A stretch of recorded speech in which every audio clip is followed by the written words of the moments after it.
The I-20 document is the primary document that shows that you have been admitted to a US school, and therefore you can apply for F-1 visa to come to the US to study in that school. The form is officially called the Certificate of Eligibility for Non-Immigrant Student Status, and it is issued by SEVP-certified schools. SEVP-certified schools are schools that are certified by the Student and Exchange Visa Program, which is the SEVP, which is part of the US Department of Homeland Security. SEVP allows schools to enroll non-immigrant students in the United States. If you lose your I-20, you must request for a new one from your designated school official, which is your DSO. Now let's look at the key features of the I-20 form. The first thing that we see is the service ID, which is a unique identification number assigned by the Student and Exchange Visa Information System, which is called the service, starting with an N. Every student has a unique service number. Then we can see the surname or your last name, and then the given name or your first name. The preferred name is your full name. Here is your country of birth. Here is your country of citizenship. Sometimes they can be different, but most of the time they are the same. And then this is your date of birth. So the form issue reason on the I-20 form indicates the specific reason for which the I-20 form is being issued to the student. You may see initial attendance if you are yet to start your studies in the US. Any new I-20 that you receive after arriving in the US may have continued attendance, which means you are continuing your program.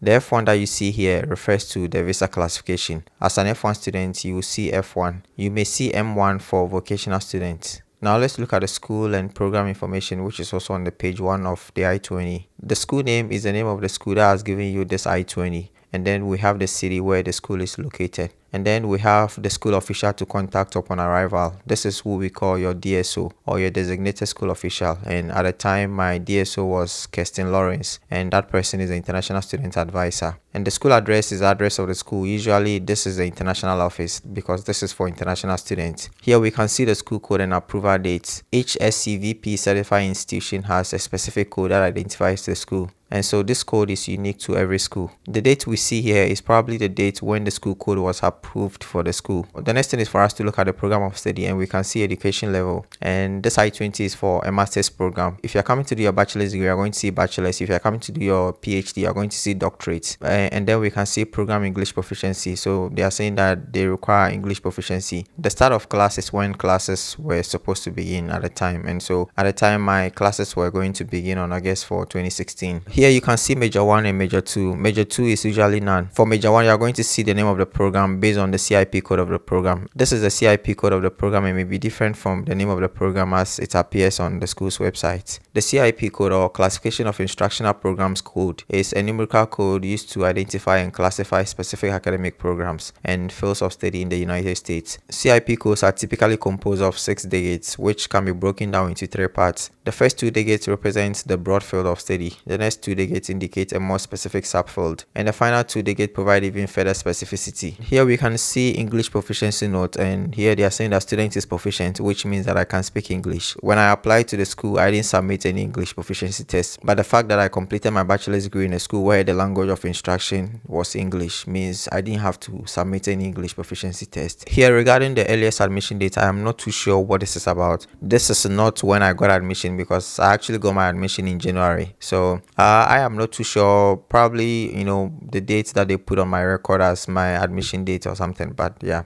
it's not really a big deal. Here we have the program start and end dates. My program was going to start on August 4, 2016 and end on August 18, 2018. In filling the D-Expansive form, when you are asked about your intended date of arrival, you can choose 2 weeks before your program start date. It's not a big deal like that. So this is my PhD I-20, and you can see the education level is doctorate. For the start of classes, you can see 23rd August 2021. Yet the program start date is August 16, 2021, which is like a week before the start of classes. And then we have the end date to be August 15, 2027, which is like 6 years in the program. I don't think I'm going to do 6 years in the program. Yeah, but normally they will give you a lot of time, just in case your research delays and all of that. Here you can see Major 2, which is none as well. Here you can see the CIP code is different from the previous CIP code, and the name of the program is also different, even though it's the same economics, but yeah, they just capture it differently.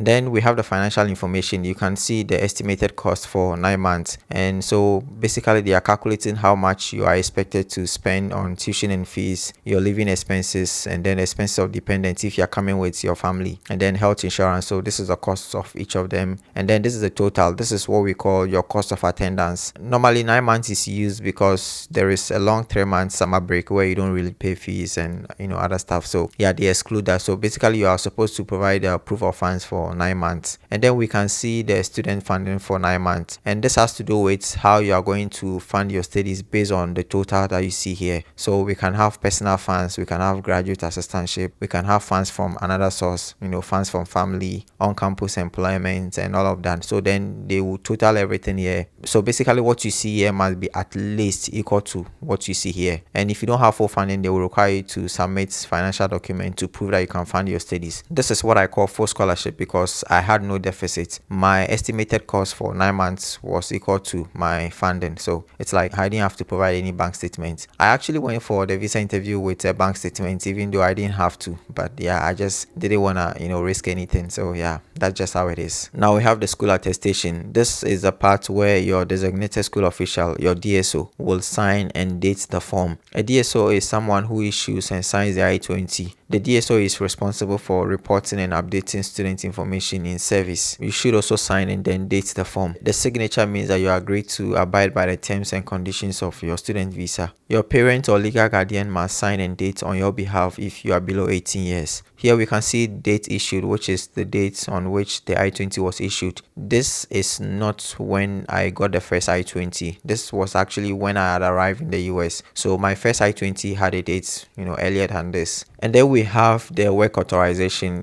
This is on the second page of the I-20. And this relates to employment status of the student, including information about OPT and CPT. If for any reasons you fell sick or something happened and your course load, felt too much for you, you can speak with your DSO and they can permit you to take fewer courses. But there must be a good reason for you to qualify for this. And so then they are going to, put a note here. The last thing is the travel endorsement. The travel endorsement is signed by a DSO to authorize a student to travel internationally and re-enter the US during the course of their studies. Ideally, you need to request a new I-20 with a travel signature anytime that you want to leave the US and return. This video is taken from my visa interview coaching masterclass. If you want to be fully ready for your visa interview, you have to enroll in this course. Subscribe to the channel if you are new here and don't forget to give the video a like. It helps me bring you more of such amazing videos. Thank you so much for watching and I'll see you in my next video.